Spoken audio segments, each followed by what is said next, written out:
This is it, the ultimate dimension for rest and stories, and it's called Sleepy Myths. We love you. Truly, we do.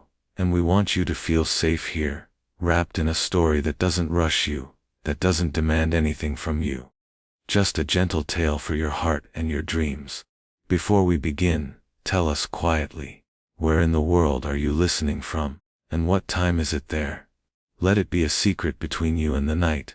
Now grab your coffee, or your tea, or maybe just a soft pillow to hold against your chest, and let's get started.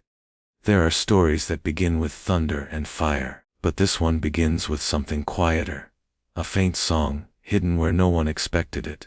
Not in the stars, not in the clouds, not even in the heart of a person, but in the soft static of an old machine. The interdimensional cable box had always been a strange artifact in Rick's garage.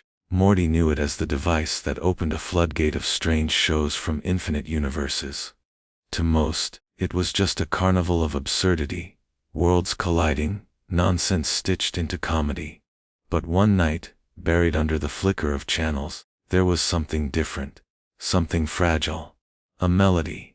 It wasn't a song you could easily hum back, though Morty would try to later. It wasn't catchy like a theme song, not wild like the other nonsense Rick's inventions usually spat out. It was soft, it carried itself the way the moonlight rests on a window. Almost unnoticed, but somehow unshakable once you've seen it. The static of the television stretched and bent like fog rolling in a dream. Between the white noise, faint notes rose and fell, like a lullaby almost too shy to exist.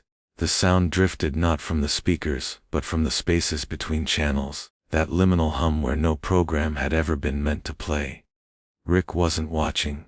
He was asleep. Or as close to asleep as Rick Sanchez ever came. An empty flask dangled loosely in his hand, his head tilted back in the recliner. His breathing was uneven, but peaceful enough. The television kept flickering, cycling through dimensions. Morty sat on the floor with his knees pulled to his chest, half watching, half dreaming. That was when he noticed the song in the static. At first, he thought it was just his mind wandering. Static can trick the ears, after all, but the longer he sat, the clearer it became. Notes, delicate, trembling, threaded through the hum. He leaned closer, his eyes narrowing, as though the screen might reveal the source. But all he saw was a haze of gray fuzz, punctuated with faint bursts of color from channels, slipping by too fast to catch. It felt like the song had been waiting for someone to notice, like it had been humming quietly for years, buried in the noise, only to finally lift its head, because Morty was still, and quiet, and ready to hear it. He didn't tell Rick. Not yet. It wasn't the kind of thing you announce out loud, not when Rick was there. Rick didn't like silence, not the gentle kind. He filled it with words, inventions, distractions, anything to avoid the kind of stillness that revealed things you couldn't fix with tools or science. So Morty just listened. And the song went on. It had no words, no sharp edges, just a series of notes that felt like they had been born from loneliness and tenderness at the same time. Fragile as glass, but warm as breath. The kind of sound that doesn't demand your attention but, once heard, changes how you sit in the room. He could almost feel it pressing against his chest, not heavy, but steady. Like a hand resting there, reminding him he wasn't alone. And as he listened, something stirred in him. A memory, though he couldn't place it. A flash of childhood. Of lying in bed, while faint noises hummed through the walls of his house. The way the refrigerator would click on. The way the wind would drag past his window. The way his mother's voice would drift up the stairs, when she thought no one was listening. He remembered the comfort of those sounds. Not because they were special, but because they were there. Because they reminded him the world was still moving, and he was still safe inside it. That's what the song in the static felt like, a reminder of safety, disguised as something so small you might almost miss it. Outside the garage, the night stretched over the neighborhood, stars pinned gently across the sky. Most houses had gone dark, their windows glowing faintly only from the television screens inside. Families drifting towards sleep. Morty thought, for a moment, that maybe someone else, somewhere else, could hear the same faint tune. Maybe in another house, on another world, someone was leaning close to a screen just like this, wondering if the sound was meant for them. The thought gave him a strange comfort. Because the song didn't feel like it belonged to him alone. It felt bigger, older, like it belonged to anyone who had ever sat awake in the middle of the night, listening to something that wasn't supposed to be music, but somehow was. Rick shifted in his chair. Morty froze, worried the sound would vanish if the room changed too much. But the song stayed, hidden between the static like a secret waiting to be kept. Morty whispered, though no one could hear him, "Don't go away." And somehow, the song didn't. He stayed there until his eyes grew heavy, the notes weaving into his breath, his heartbeat, his dreams. The last thing he remembered before sleep took him was the flicker of static, steady and soft, like waves brushing the shore. And that tender song, still humming, still waiting, still alive in the spaces no one usually paid attention to. It was the beginning of something, though Morty didn't know it yet. A beginning not marked by explosions or revelations, but by a fragile tune that dared to exist in silence. And in that silence, in that midnight garage, the story of the lost song began. There's a certain kind of silence that only comes late at night, when the world outside has settled, and the air feels heavier with dreams. Morty often found himself awake during those hours, caught between the edge of sleep and the pull of something quieter, something he couldn't name. The television's static buzz filled the garage like a faint lullaby. It wasn't harsh, not the way static usually is. It was softer now, almost velvet against the ears, as though the noise had been washed and smoothed by some invisible hand. Morty sat close to the screen again. Not because he wanted to see the flashing images, but because he wanted to be near the hum. Rick was sprawled across the couch, asleep in his usual half-broken way. His shoes were still on, one arm dangling off the edge, the flask still clenched loosely in his fingers. Morty could hear his grandfather's uneven breathing over the static, a rise and fall that sounded almost like the old man was refusing even in his sleep to fully give in to rest. Rick never surrendered completely, but Morty was different. He wanted to. He wanted to close his eyes and drift. Yet something held him here, the faint flicker that kept calling to him. He rested his chin on his knees, watching the blur of shifting channels. Usually, Interdimensional Cable was wild, chaotic, impossible to predict. 1 second, it would be an alien commercial for a product that didn't make sense. The next it would be a show about chairs watching humans as if they were pets. But tonight the flicker was slower, gentler. The static lingered longer. The images half-formed, like they were unsure if they wanted to be seen. And beneath it all, that melody again, quiet, shy, threaded through the hum. Morty's eyes closed without him realizing. The sound seeped into him like warmth through a blanket.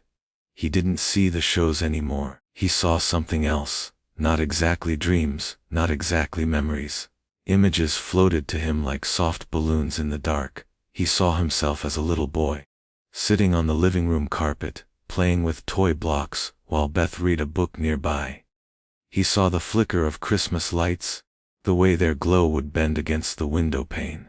He saw clouds drifting across a pale blue sky, too slow to notice in the daytime, but clear as whispers when you were still enough to watch.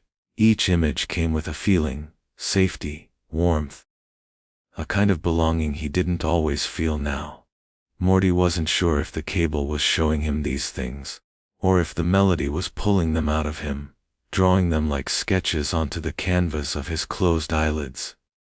The faint flicker carried him deeper, his head tilted against the couch. The static filled the garage with its steady rhythm, like ocean waves brushing against a shore only he could see. Morty thought of his mother Beth. She never sang lullabies to him, not that he could remember. She was too busy, too distracted, too wrapped in her own longing and regrets. But here, In this faint flicker, Morty felt like he finally heard the lullaby she never had the chance to sing. A melody made of static and light, sung not with words but with the gentle persistence of sound refusing to vanish. For a moment, Morty wondered if the whole world had melodies hidden in its quietest corners. Maybe the wind carried one as it slid between trees. Maybe the refrigerator hummed one at night, when no one was listening. Maybe every bit of silence was just a song waiting for someone patient enough to notice. He shifted, laying his head sideways on the floor, and the song changed slightly. The notes bent, stretched, as if they were following his breath, adjusting to his posture. Morty smiled faintly in his half-sleep. It felt personal, like the song was choosing him. But then came the thought he didn't want. Maybe the song wasn't meant for him at all. Maybe it was something Rick had put there, years ago, without ever telling anyone. Maybe Rick knew about it. Maybe he'd hidden it. Maybe this was just another experiment, another forgotten fragment of his grandfather's impossible genius. Morty sighed. The thought dimmed him. Because if it belonged to Rick, then it probably wasn't meant to comfort. Rick didn't make things to soothe people. He made things to control them, to outsmart them, to prove a point. Rick didn't believe in softness. At least, that's what he always said. And yet the song didn't feel like something cruel. It didn't feel like a trick. It felt human. It felt like care. Morty rolled onto his back, staring at the ceiling of the garage. The flicker of the television painted faint shadows across the pipes and rafters above. The melody threaded through the shadows, delicate, unafraid. His eyelids grew heavier, but his mind stayed clear enough to hold on. He whispered, like a child talking to a nightlight, "If you're real, don't stop." And it didn't. He fell asleep like that, curled on the floor of the garage, the static hum cradling him. His dreams were soft, not adventures, not the usual chaos that came with Rick's world. Just soft fragments, a hand resting on his shoulder, the sound of rain against glass, the feeling of drifting in water without fear. When he woke, hours later, Rick was still asleep, the flask now empty on the floor. The television still buzzed, though the melody had faded back into ordinary static. For a moment, Morty thought maybe he'd imagined it. Maybe it had been nothing more than a dream. But deep down, he knew it wasn't. He could still feel the tune lingering in him, like the afterglow of a candle flame, even after it's gone out. The faint flicker was still there, tucked in his chest, waiting. And Morty promised himself, quietly, that he wouldn't forget. There are inventions that Rick never spoke of, devices that lay buried under dust in his garage, hidden in boxes with half-torn labels. Some were weapons, some were mistakes, and some were both, but there were also inventions that no one expected of him. Inventions that carried silence, patience, even memory. The interdimensional cable box was one of those. To the rest of the family, it was nothing more than a bizarre television set, a window into infinite nonsense. It was entertainment, chaos, a way to waste an evening by laughing at things too strange to hold on to. But that wasn't how it began. Rick built it for another reason. Long before Morty. Long before the garage was filled with glass bottles and broken portals, Rick designed the cable box as something softer. He had once imagined it as a library, not of books but of moments. A way to record flickers of life across dimensions. Not just stories but emotions, impressions, echoes. A way of keeping what he could not hold. Even now, sitting in the half-light of morning, Rick rarely admitted this to himself. He slouched on the couch, his back bent like a tired tree, eyes hazy from too little sleep. The static buzzed in front of him, quiet as a tide pulling in and out. He knew what Morty had heard the night before, though Morty hadn't said a word.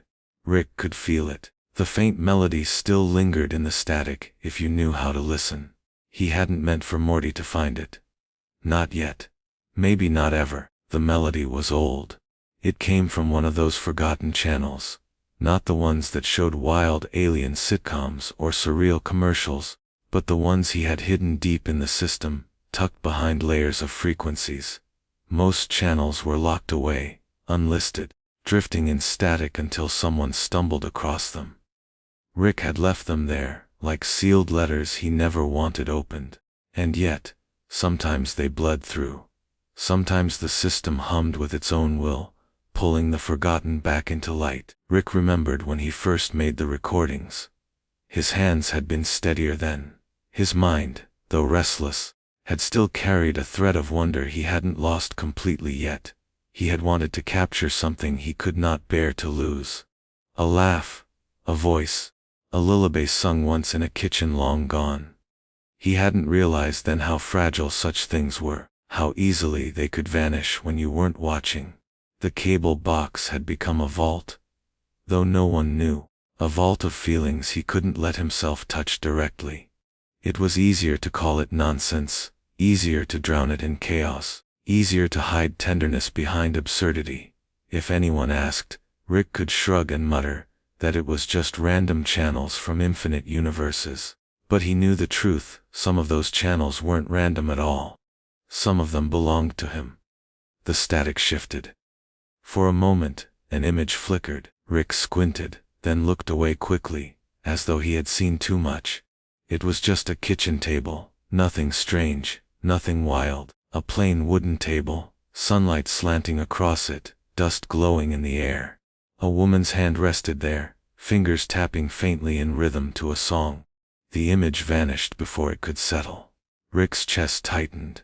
He reached for the flask on the floor, found it empty, cursed under his breath. He hated mornings like this. The quiet ones. The ones where the universe wasn't exploding, and he couldn't distract himself with genius or destruction. He leaned back, closing his eyes, letting the static hum wash over him. It almost felt like forgiveness. Almost. Beth had been asking about the cable box lately. She had noticed something soft in the channels, though she hadn't said it outright.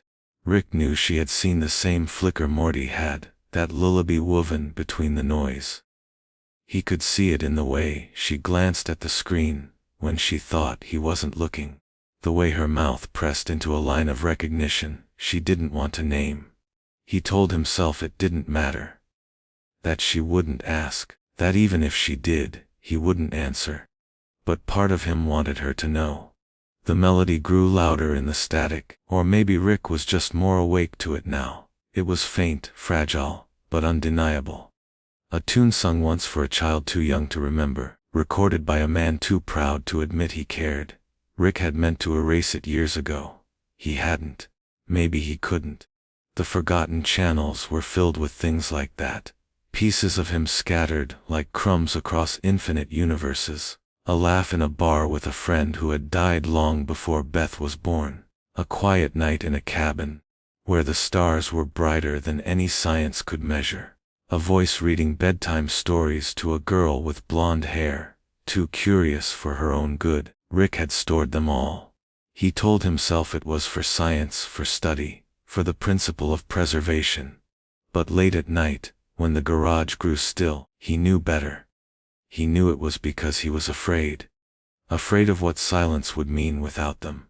Afraid of losing even the fragments. The static shifted again, and Rick opened his eyes. This time, it was nothing more than a flicker of rain against a window. But it was enough to remind him, enough to make him sit forward, elbows on his knees, eyes narrowed at the box. Morty would ask about it soon. He could already see it in the boy's eyes. Curiosity tinged with something softer, something like hope. Morty had felt the song. He had let it hold him. And Rick wasn't ready for that conversation. Still, he didn't turn the box off. He let the forgotten channels hum, carrying their half-lost melodies into the room. He let them breathe, even if he pretended not to care. Because some part of him, a part he never admitted, wanted someone else to hear them too. Wanted proof that they were real, that he hadn't imagined them in some drunken haze. That memory could survive, even in static. Rick ran a hand over his face, tired, worn. The morning light crept in through the cracks of the garage door, pale and patient. The television buzzed on. He whispered, though no one could hear. "Don't forget me. and the static answered with silence, which was somehow enough. Beth had grown used to the strange hum of the garage.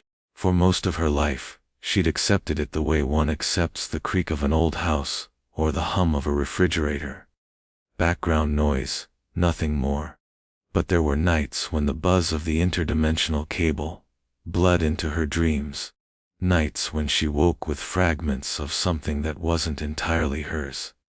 It was a strange thing, living in the shadow of her father's genius. The house itself seemed haunted by it, not in a frightening way, but in a way that left her restless. Every hum, every flicker, every unfinished experiment whispered that there was something left unsaid, something that slipped between the cracks of their lives. She tried not to think about it. Tried to be the steady one, the rational one, the parent when Rick could not. But that night, as she passed the living room on her way to bed, the glow of the television pulled her in. The cable was on again, filling the room with soft static.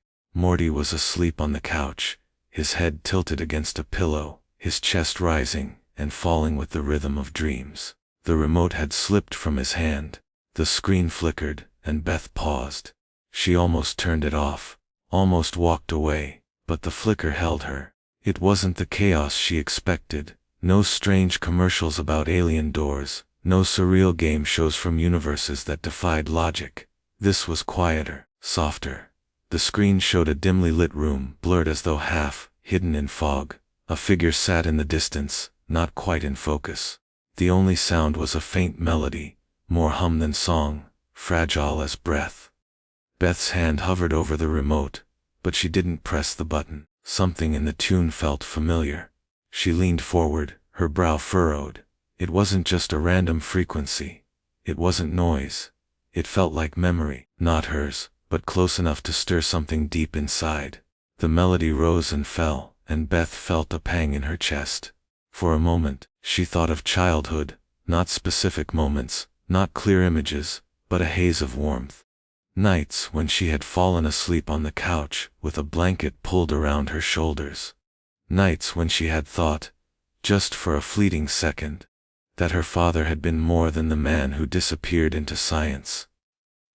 Nights when she had felt loved, even if she couldn't prove it. The screen flickered again, and the figure blurred into static. Beth exhaled, realizing she had been holding her breath. She sat down slowly, careful not to wake Morty.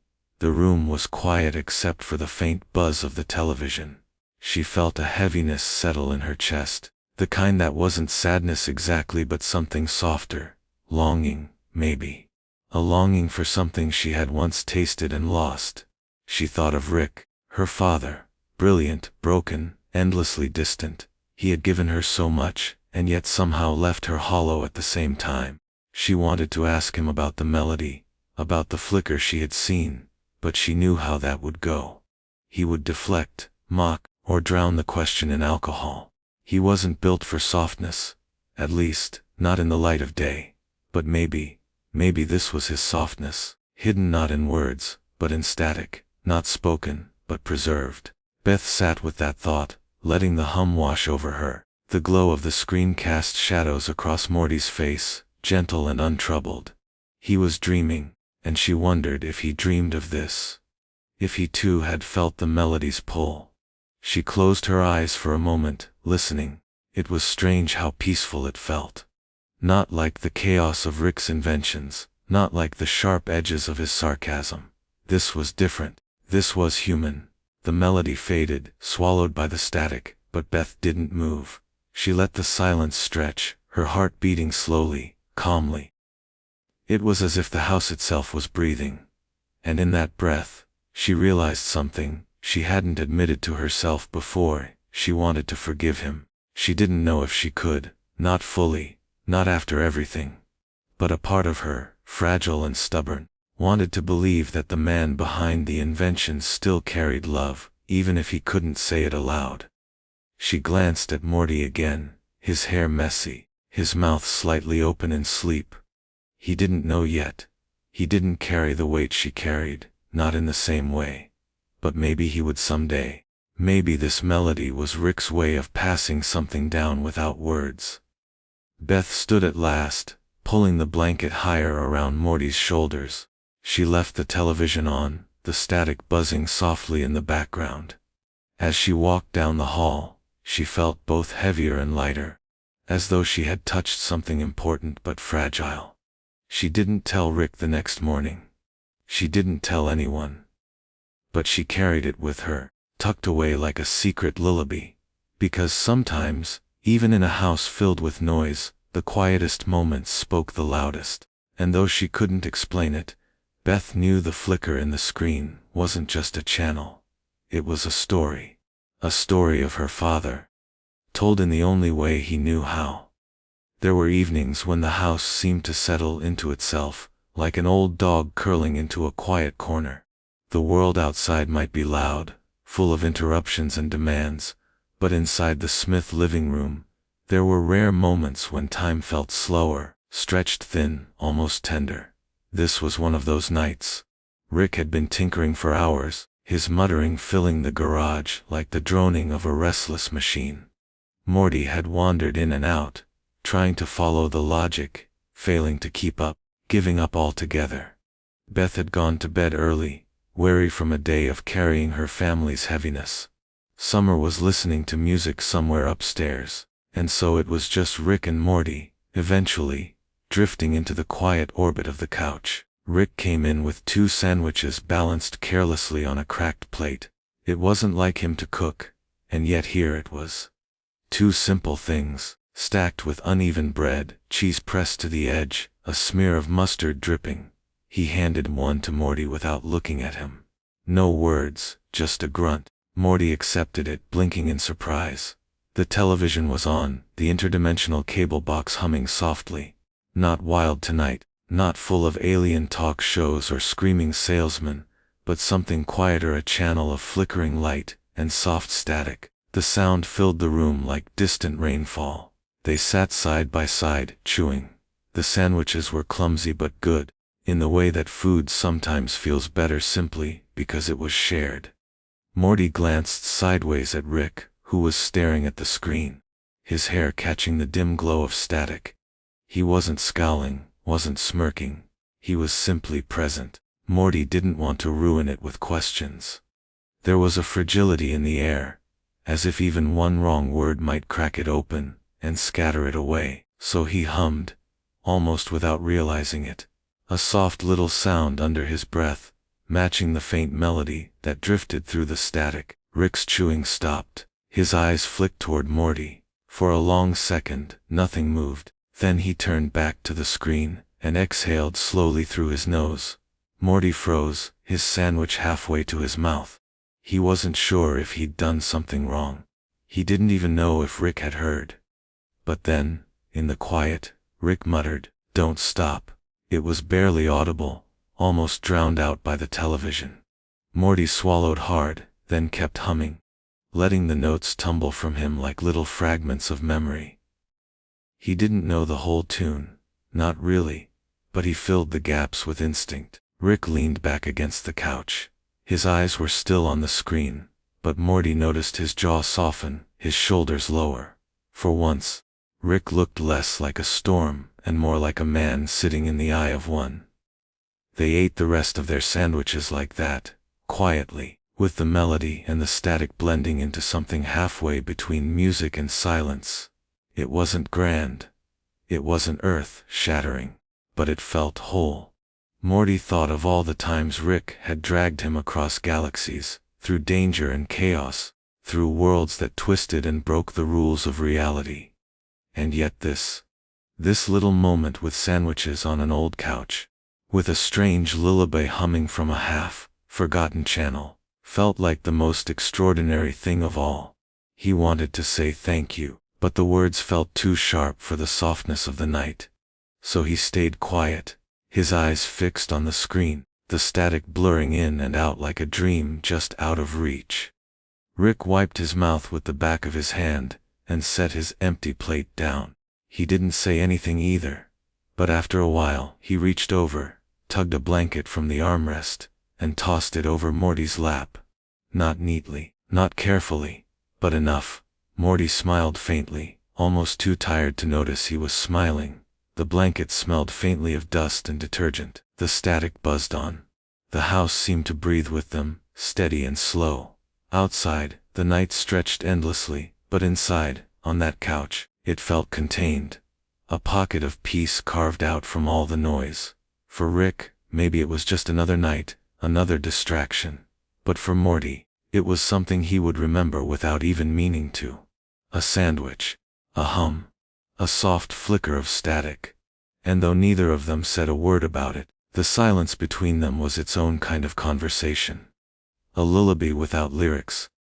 The interdimensional cable had always been chaos. Rick designed it to tune into anything, anywhere, and usually that meant absurdity, alien courtroom dramas, nonsensical commercials, whole universes devoted to trivial nonsense. Most of the family watched it like a circus, loud, ridiculous, a distraction from their own lives. But sometimes, if you sat with it long enough, if you let the static stretch like a held breath, something else emerged. It happened on a night when no one expected it. Summer had gone to bed. Beth was tucked into her room with her thoughts. Jerry had fallen asleep on the recliner. Morty had been dozing on the couch again, lulled by the low hum.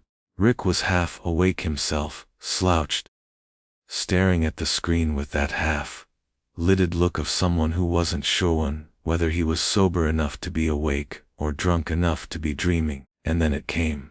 The channel flickered, not with jokes, not with shouting or neon colors, just a quiet picture. Two figures sitting beneath a starry sky. No words, no laugh track, no chaos, just stillness. The stars above them glowed softly, painted in faint strokes like someone had taken care to place each one exactly where it belonged. The figures weren't named, weren't introduced. One was taller, the other smaller, their hands almost brushing in the grass. The air seemed to hum, faint and low, the same melody that had slipped through before. Fragile, like breath caught in the cold. Morty stirred, half asleep, and Rick's eyes narrowed. He knew, he recognized it instantly, though he didn't say a word. It wasn't a show. Not really. It was something else, buried in the endless infinity of channels. Something personal. Something he hadn't intended anyone to see. The figures didn't speak. They didn't need to. Their silence said enough.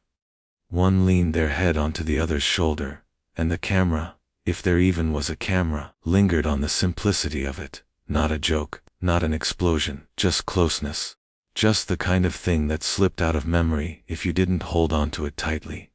Morty blinked himself fully awake, rubbing his eyes.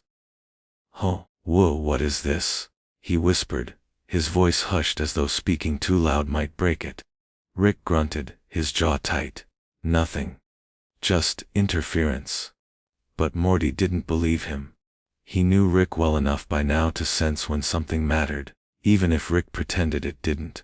Especially then. The melody in the background rose again, just a few soft notes, but enough to make the air feel heavier, like someone had placed a hand on your chest, not to hurt, but to remind you that you had a heartbeat. Rick shifted on the couch, suddenly restless. He reached for the remote, but Morty stopped him with a quiet, "Wait." The boy's voice was so gentle, so unlike the frantic questions he usually threw at Rick. It made Rick freeze. Against his better judgment, he lowered the remote. So they sat there, watching the show that wasn't a show. Morty couldn't explain why it made his throat tighten. He didn't even know what he was feeling exactly. It wasn't sadness, not fully. It wasn't joy either. It was like remembering something you never lived. A nostalgia for a moment that had never belonged to you.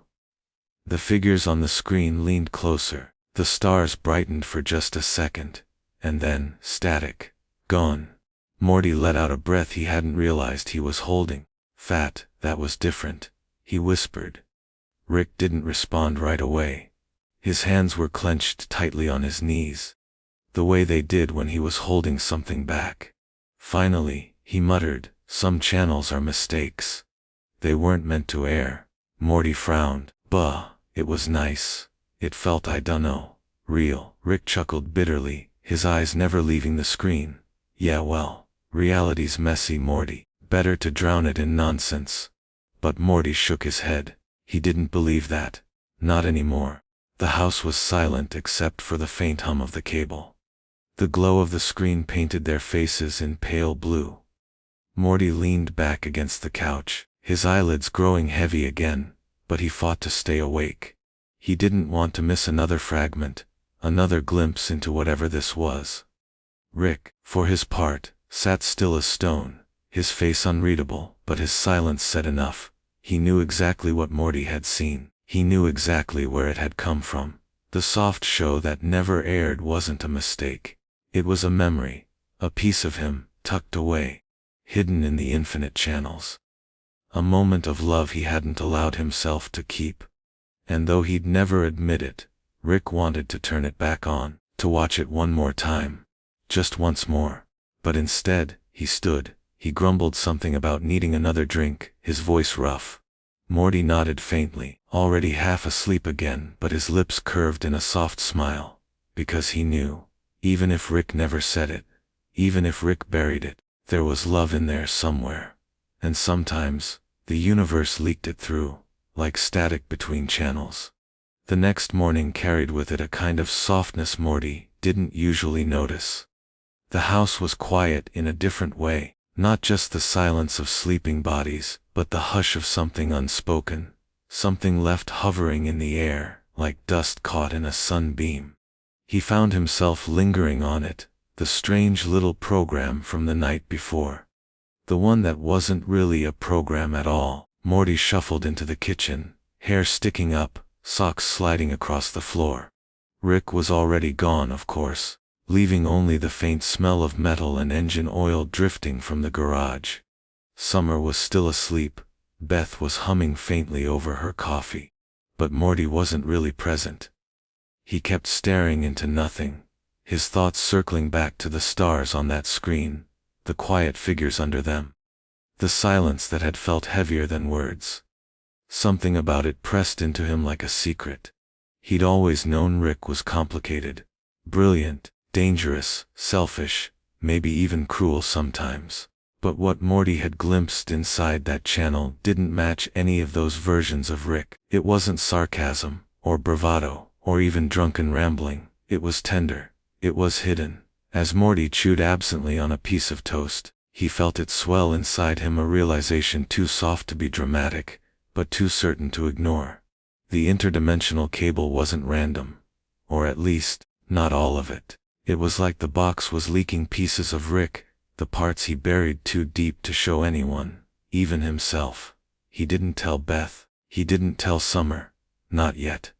Some part of him felt protective, like he'd stumbled across a diary no one else was supposed to see. And though he was only a boy, Morty knew the weight of secrets. He knew when something wasn't meant to be spoken too quickly. That night, when the house was quiet again, Morty returned to the living room. He didn't even bother flipping through the channels at first. He just let the static hum, like a song without words. He leaned into the cushions and let the glow wash over him, patient, waiting. After a while, the noise bent again. A flicker, a momentary tremor, and then another glimpse. This time it was a table, simple, wooden, sitting in a garden. Someone's hand placed a sandwich on it. No dialogue, no explanation, just the sight of one person offering something to another. Morty smiled faintly, eyes heavy. It wasn't entertainment. It wasn't comedy or spectacle. It was intimacy. A fragment of kindness, looped and replayed. And then he knew. The cable box wasn't showing him nonsense. It was showing him feelings. Rick's feelings. The ones he'd never admit to. The ones that leaked out sideways in moments of distraction. A lullaby in static. A memory wrapped in distortion. A kindness replayed like it belonged to everyone and no one. Morty's chest tightened. He thought of Rick at the garage bench, head bent, hands stained, face lit by sparks of machinery. He thought of all the times Rick brushed him off, insulted him, called him stupid, and he thought of the way Rick always made sure he came back. No matter how wild the adventure, no matter how reckless, Rick always dragged him home in the end. Maybe that was Rick's way of saying something he couldn't. Maybe these shows, these quiet, strange channels, were pieces of that language. Morty whispered into the silence, "I get it, Rick. I think I get it." The box buzzed, almost like it answered back. He leaned into the couch, heart slowing, body heavy with the pull of sleep. But his mind was awake in a new way. He wasn't just a kid tagging along anymore. He wasn't just an audience for Rick's chaos. He was a keeper, a witness to something fragile, something too delicate for Rick to carry alone. The static filled the room like a lullaby. Morty's breathing softened, his head tilted, and he let his eyes close. Not because he was bored, but because he felt safe. The realization wasn't loud. It wasn't fireworks or a thunderclap. It was a whisper, a quiet truth settling into him like a blanket. The cable box wasn't just noise. It was memory, and somehow, it had chosen Morty to see it. He drifted into dreams, the melody threading through him. And in the garage, Rick sat slouched over a half-built machine, staring at the wall, humming under his breath without realizing it. The same tune, the same memory. Somewhere between them, though neither would say it, they were closer than they had ever been.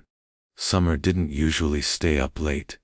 She wasn't like Rick, who thrived in sleepless hours with bottles and blue sparks of machinery. And she wasn't like Morty, always dozing off in front of the television, as though sleep had been waiting for him the whole day. Summer liked her rest. She liked knowing the world would feel steady in the morning, even if it never truly was. But that night was different. Something about the glow of the interdimensional cable pulled her in.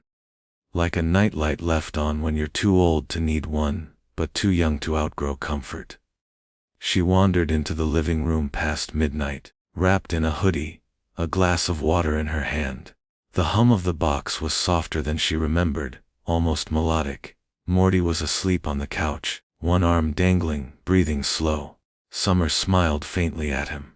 For all the weirdness they went through, the aliens, the dimensions, the danger, he still looked like a kid when he slept, soft and unguarded.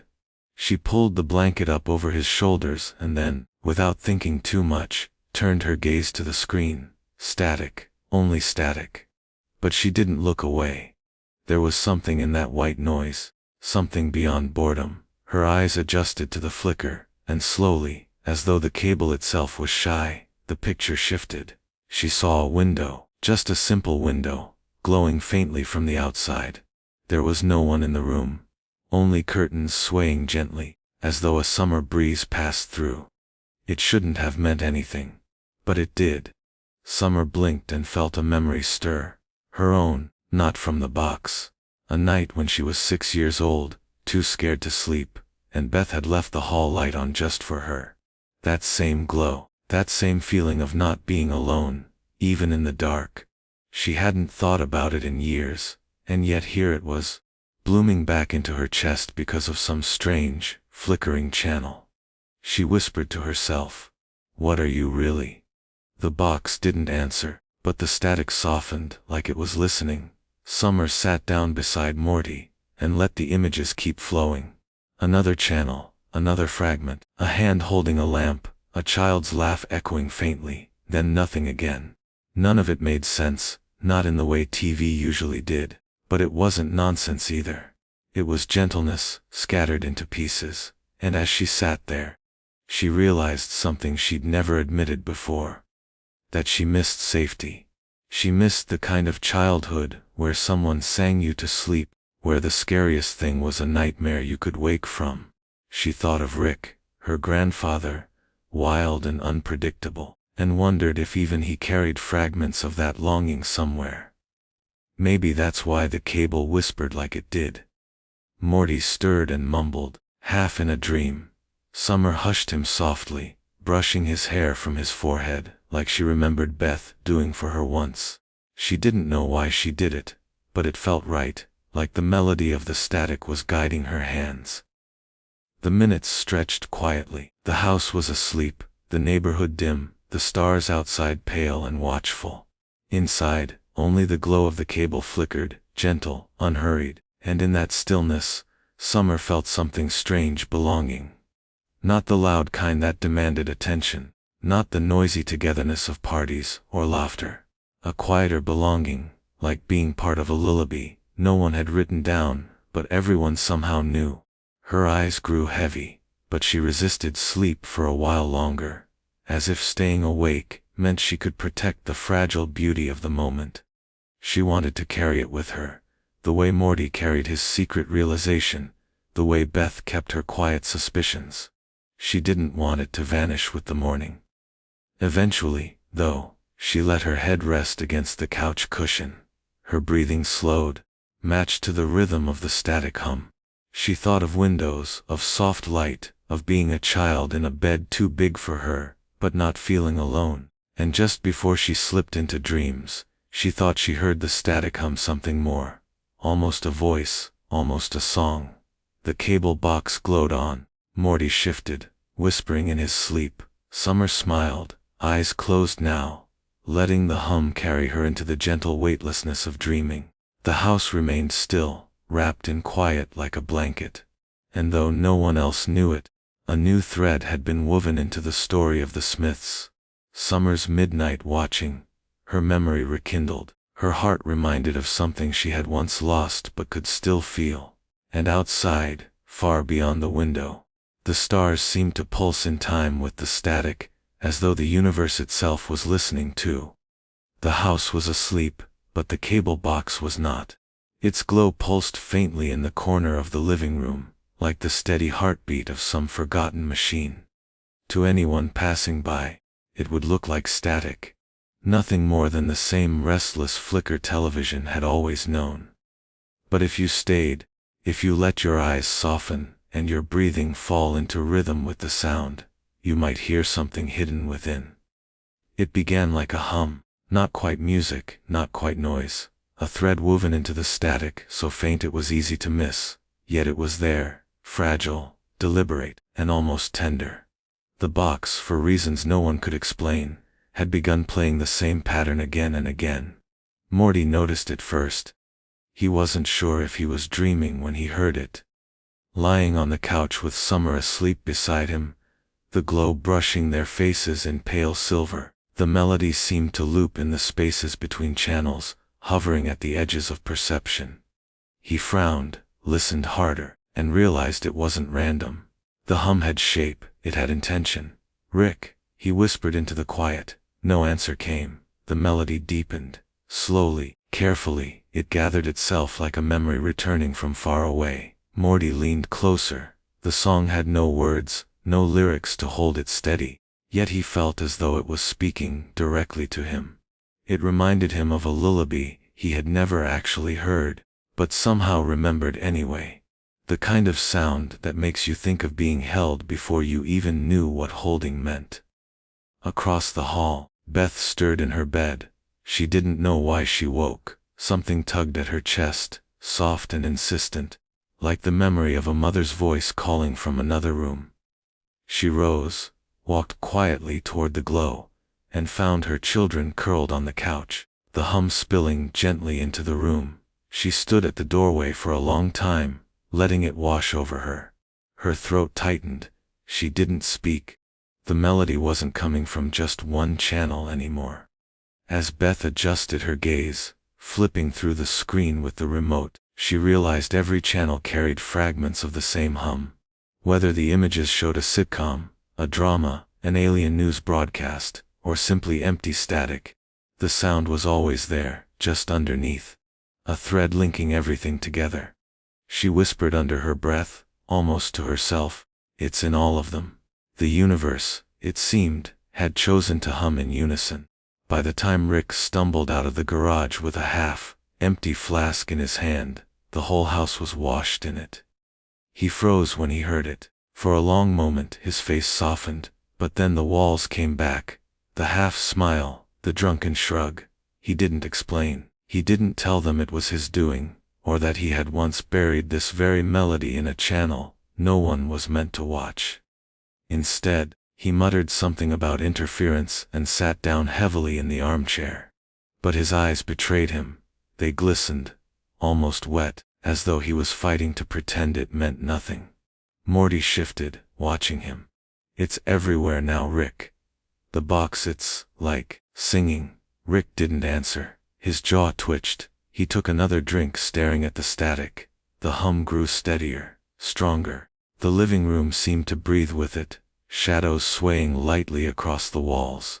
The family sat together in silence, bound by something they didn't fully understand. And far beyond the Smith household, across neighborhoods and time zones, others began to notice. Night owls flipping channels, lonely souls awake past midnight, insomniacs searching for distraction. They all paused, caught by the same subtle thread. The melody was faint but undeniable. A shop clerk in Tokyo leaned against his counter and smiled without knowing why. A cab driver in New York hummed it under his breath without realizing he'd picked it up. A child in Paris, restless in bed, found herself falling asleep faster, with the television's glow still flickering in the corner. The melody wove itself through the world as if it had been waiting, patient and eternal, for the right moment to emerge. Summer stirred awake, her head lifting from the couch cushion. She looked around, confused, then calmed as she recognized the sound. Her lips curved into the faintest smile. "It's pretty," she whispered. Beth reached out, brushing her daughter's hair back. "Yes, it is." For Rick, the sound was not just pretty, it was painful. It was every moment of softness he had buried, every lullaby he had once dared to sing, every truth he had drowned in alcohol and anger. He clenched the flask so tightly his knuckles whitened. But he didn't turn the cable off. He couldn't. Because deep down, even Rick Sanchez couldn't deny it, the song was alive. And as the melody spread, dimension to dimension, screen to screen, the universe seemed to lean in closer. The stars themselves glittered in patterns that echoed the rhythm. Winds shifted slightly, carrying the hum across oceans. Lights in quiet cities flickered with a pulse that almost matched the tune. For those awake enough to notice, it was like being cradled by something infinite yet intimate, a reminder that even in chaos, tenderness had not been lost. Morty felt his eyes grow heavy again. He whispered, almost a prayer. "It's like the universe is remembering." Beth squeezed his hand. Summer leaned against her mother. Rick stayed in his chair, silent but listening. And the cable box, faithful and glowing, kept playing the lullaby, over and over.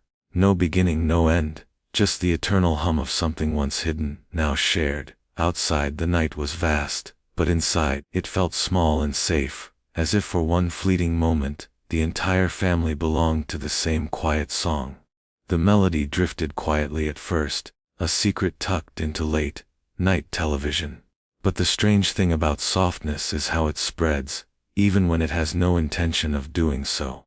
Like a yawn shared in a quiet room, or a sigh that invites another sigh, the hum began to ripple through the world without warning. At midnight in a cramped apartment in Chicago, a young woman sat cross-legged on her couch. She was tired, but she couldn't sleep, so she left the television on for company. The static filled the room with its pale light, and there it was again, the faint tune hiding inside. At first, she thought it was a trick of her wary mind, but the longer she listened, the more it soothed her. Her shoulders sank, her jaw unclenched. She leaned back, and before she realized it, she had fallen asleep on the couch, something she hadn't been able to do in weeks. Thousands of miles away, a father rocking his infant in the dim light of a hospital waiting room heard it too. The baby, restless and fussy, began to calm. The man hummed along without realizing he knew the tune.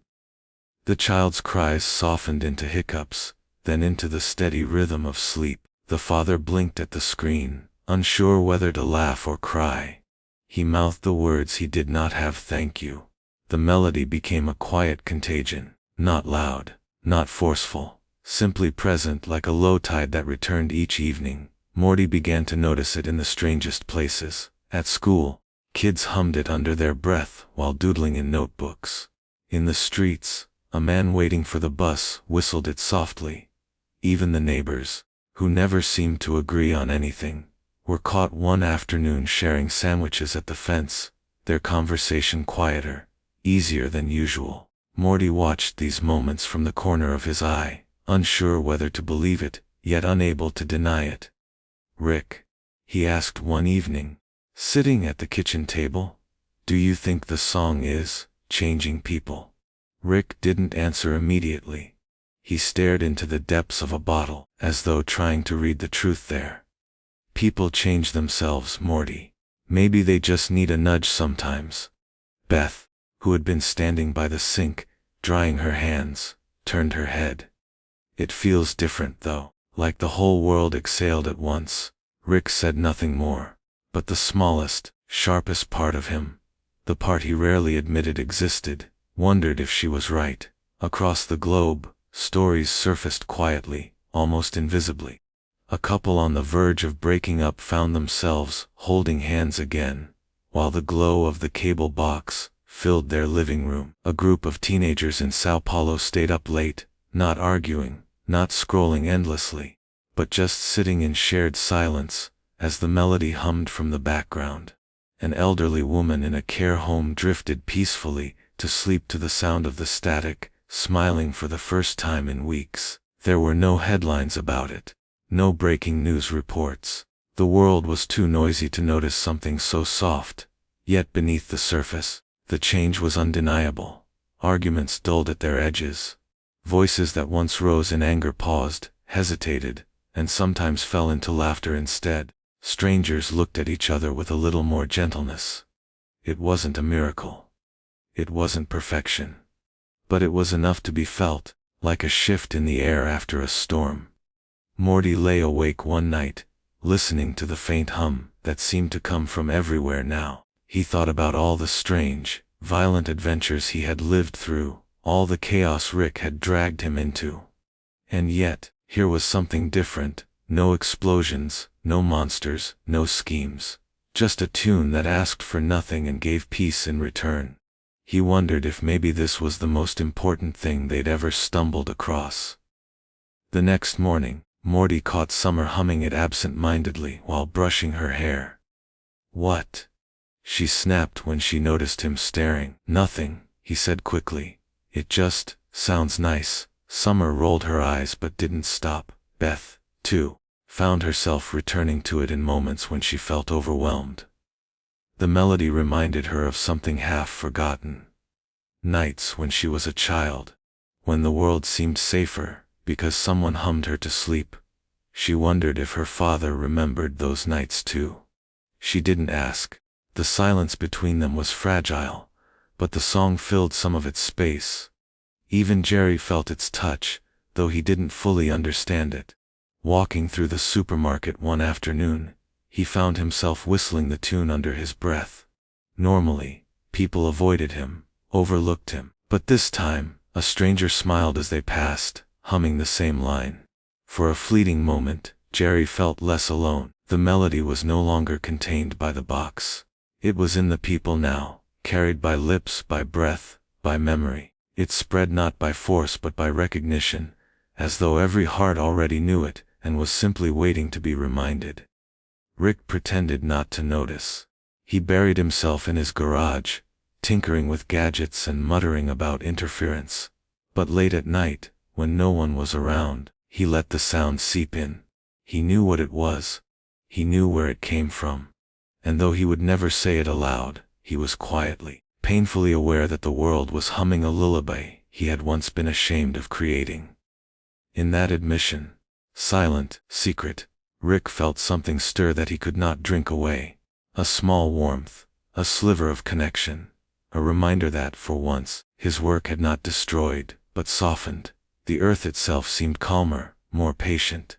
Not transformed, not perfect but resting, just a little. The hum did not fix everything, but it allowed people to breathe more deeply, to look at one another with slightly gentler eyes. And in a world that had long forgotten how to pause, that was enough.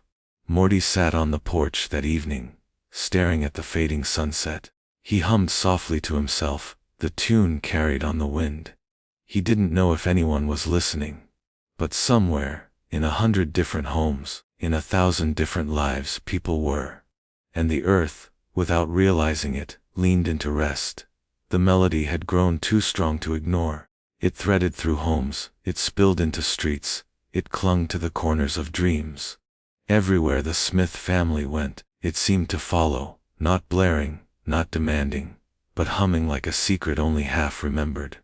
Morty, Summer, and Beth carried it in their bones now, humming without meaning to, resting easier in its quiet embrace.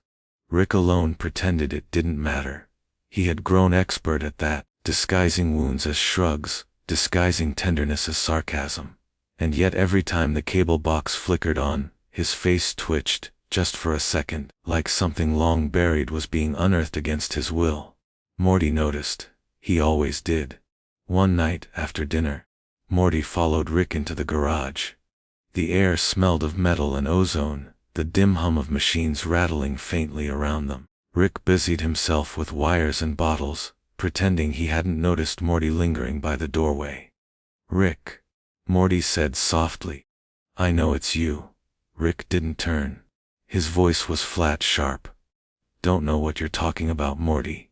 It's static, noise. People hear what they want." Morty stepped closer. His chest felt tight. "It's not just noise. It's you, isn't it? That song. That melody. It's from you." Rick's hand froze above the table. The screwdriver slipped from his grip and clattered against the metal. For a long time, he didn't answer. His shoulders rose and fell in a shaky exhale. Finally, in a voice so quiet Morty almost didn't catch it, Rick muttered, "It wasn't supposed to last." Morty frowned. "What do you mean?" Rick sank into his chair, rubbing his forehead. His usual mask of arrogance slipped just enough for Morty to see the weight behind his eyes. "I made that recording a long time ago. Before all this. Before you. Before everything. It wasn't a science experiment. It wasn't some interdimensional trick. It was just me and her." "Her?" Morty asked cautiously. Rick swallowed hard. His mouth opened, closed, then opened again. "Your mom," he said finally. His voice cracked, barely audible. "Beth. When she was a kid." Morty's breath caught. He had never heard Rick speak like this. "She had nightmares." Rick continued, staring at the floor. "She used to cry out at night, scared of the dark, scared of monsters. And I wasn't a good father, Morty. I wasn't there most of the time. I was drunk, or gone, or too wrapped up in my own bullshit. But once I sat beside her bed, and I hummed that song. Just a little lullaby I made up. Something soft, something she could hold on to." His voice wavered. He took another swig from the flask, his hand trembling slightly. "She fell asleep that night. Safe. Peaceful. And I didn't know what to do with that. I didn't know how to be that kind of man. So I recorded it. Hid it in the box, buried it under static so no one would ever find it. Because if I kept it, it meant admitting I cared. And caring, Morty, caring is a weakness. It gets you hurt." Morty's throat ached. He wanted to say something, but no words came. The silence between them felt heavy. Like the air itself was holding its breath. Rick wiped at his eyes, pretending it was nothing. "Now the damn thing's everywhere. The universe won't shut up about it. Like it's mocking me. Like it's showing me the one thing I ever did right, and shoving it in my face." "No," Morty whispered. "It's not mocking you. It's saving people, Rick. It's helping them. That lullaby, it matters." Rick laughed bitterly, but it wasn't his usual sharp laugh. It was hollow, weary. "Morty, lullabies don't save the world. They just make the nightmares quieter." "Maybe that's enough," Morty said. His voice was stronger now, steadier. "Maybe that's what the world needed. Not lasers, not portals, not explosions. Just a reason to feel safe for a little while." Rick looked at him then, really looked. His expression was unreadable. Part pain, part pride, part something Morty couldn't name. For a moment, the garage felt different. The machines still hummed, but softer, as though even they were listening. Rick shook his head and leaned back in his chair. "Don't go romanticizing this, Morty. I'm not a hero. I'm not even a good dad. I messed up more than I ever fixed. That song, it wasn't genius. It wasn't even good. It was just me trying, for once, and that's the part I can't stand. Because it wasn't enough.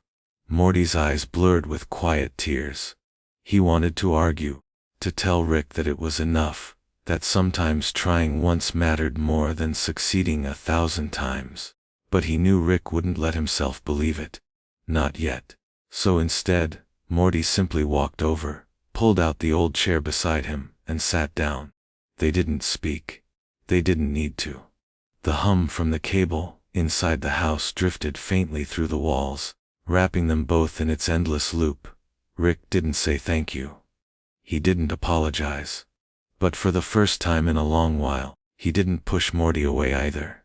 He just sat there, his flask lowering slowly to the table, his shoulders slumping in quiet surrender. The confession had been spoken, not cleanly, not perfectly, but spoken nonetheless, and as the night stretched on, the melody carried itself into the stars, as though even the cosmos had been waiting for Rick Sanchez to admit that, somewhere deep inside, there was a lullaby he had once sung out of love. The days after Rick's confession felt different, though no one in the house said why. The air seemed softer, as though the walls themselves carried the echo of what Rick had revealed. Beth lingered longer by the television. Summer sat with her headphones half off, letting the faint melody seep into her room, like starlight slipping through curtains. But Morty carried it differently.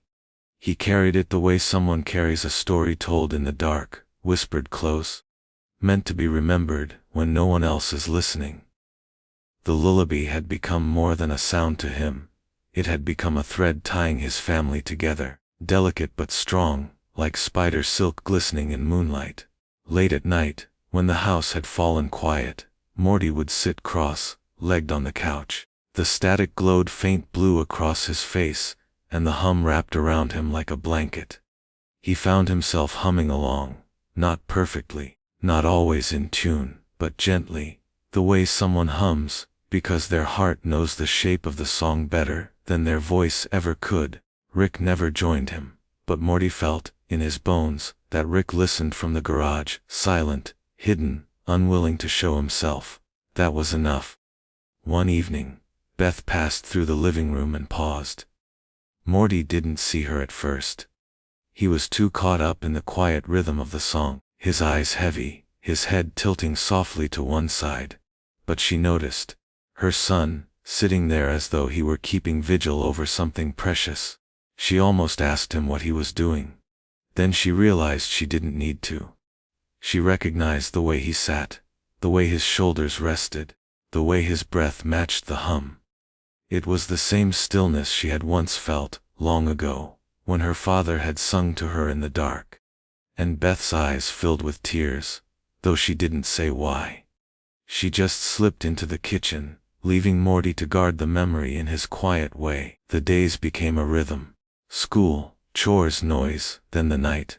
Always the night, when Morty would sit alone or sometimes with Summer, both of them silent, letting the song play.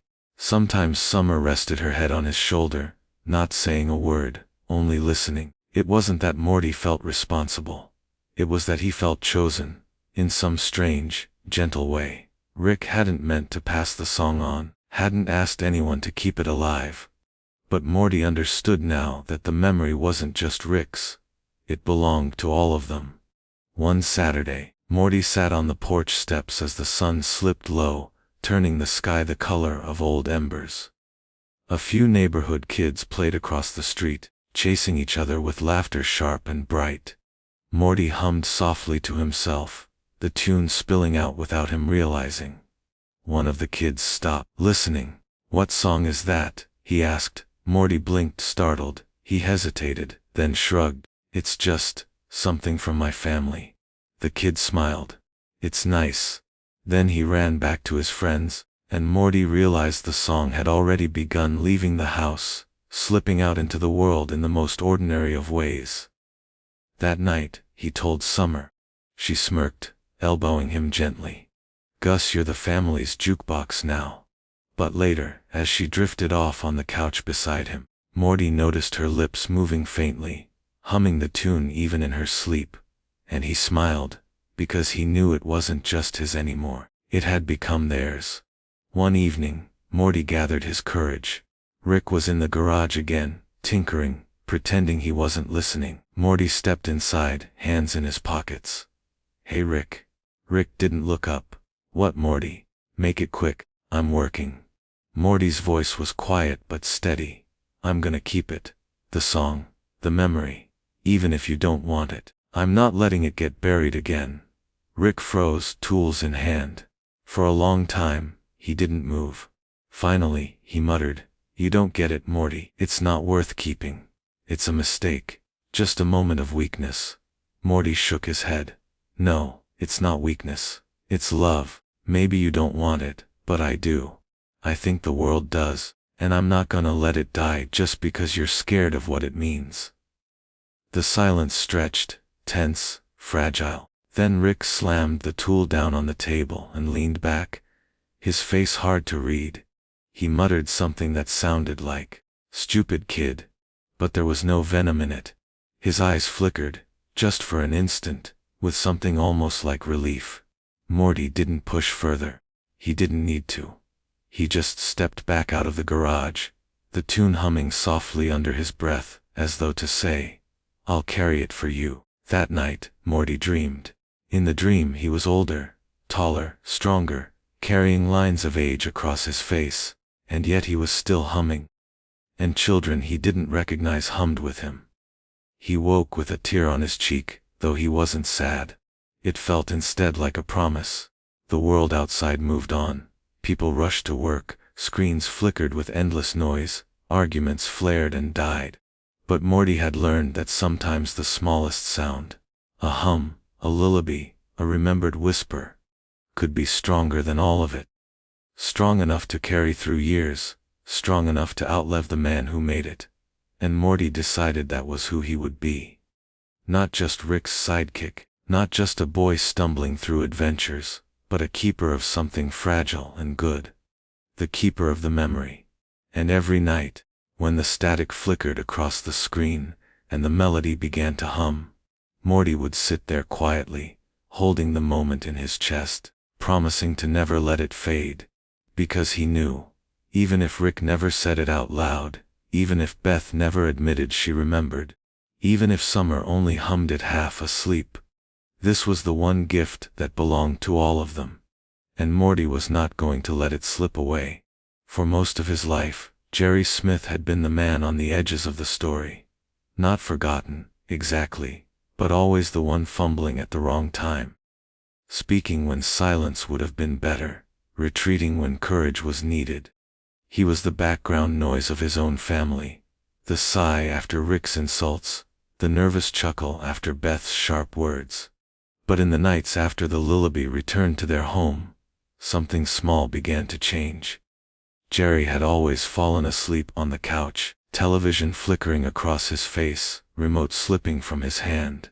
Usually it was a restless kind of sleep, twitching, mumbling, jerking awake with that anxious panic of someone who had forgotten what he was supposed to be doing. Yet one night, when the cable box glowed faintly, and the melody hummed through the static, Jerry drifted into something different. Beth, walking past on her way upstairs, stopped. She heard it before she saw it, Jerry softly humming in his sleep. Not loud, not even deliberate, just a faint thread of sound weaving out of him, as if the melody had curled into his dreams and chosen to stay there. She stood in the doorway, frozen, her father's song coming from Jerry. Beth's heart tightened with an emotion she couldn't name. Not sadness, not joy. Something more complicated, something softer. She leaned on the banister for a long moment, watching her husband's chest rise and fall, hearing that fragile hum spilling out like a secret he didn't know he was keeping. Upstairs, she told no one. Jerry, for his part, didn't even know it was happening.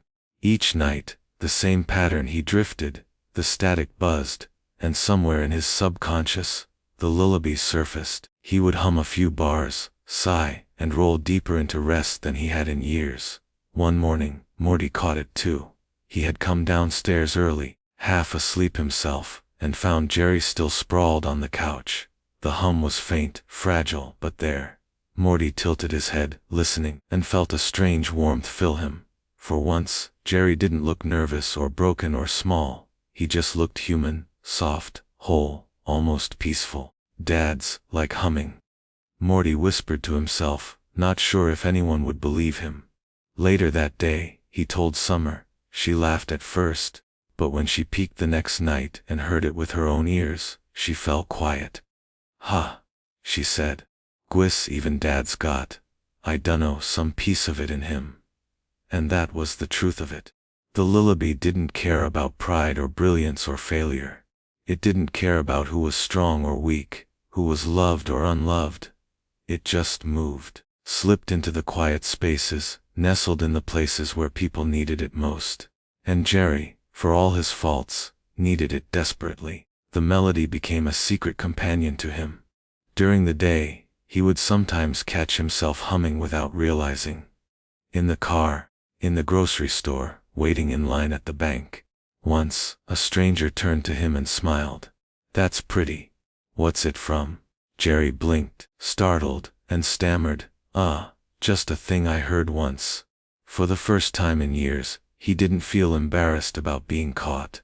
Instead, he felt connected, as if some invisible thread tied him not just to his family, but to everyone who might hear. Beth never said anything aloud, but sometimes, when Jerry hummed faintly while washing dishes, she felt a pang of tenderness. For all the years of disappointment, the broken promises, the clumsy moments, there was still something good in him, something gentle. And she remembered why she had loved him once, long ago. The kids noticed too. Morty no longer rolled his eyes when Jerry stumbled over his words. Summer teased him less sharply. It wasn't that Jerry had changed, not really. He was still Jerry. But now he was Jerry with a melody in his chest. Jerry with a soft place where the world had always assumed there was only emptiness. And the remarkable thing was this: Jerry didn't even know. He thought he was just sleeping better. He thought maybe, finally, he had luck on his side. He had no idea that in the quiet hours of the night, he was carrying something beautiful, something worth remembering. One evening, Beth found him asleep again on the couch, his head tilted, mouth slightly open, the faint hum threading through the static glow. She whispered, almost to herself, "You don't even know, do you?" Jerry stirred, sighed, and shifted, the hum fading into silence. Beth smiled sadly, pulled a blanket over him, and left him to his dream. In his sleep, Jerry dreamed of nothing spectacular. No grand adventures, no impossible worlds. Just himself, sitting in a small, safe room with his family around him. Everyone quiet, everyone whole. He didn't need to be the hero there. He just needed to be. And for Jerry Smith, that was enough.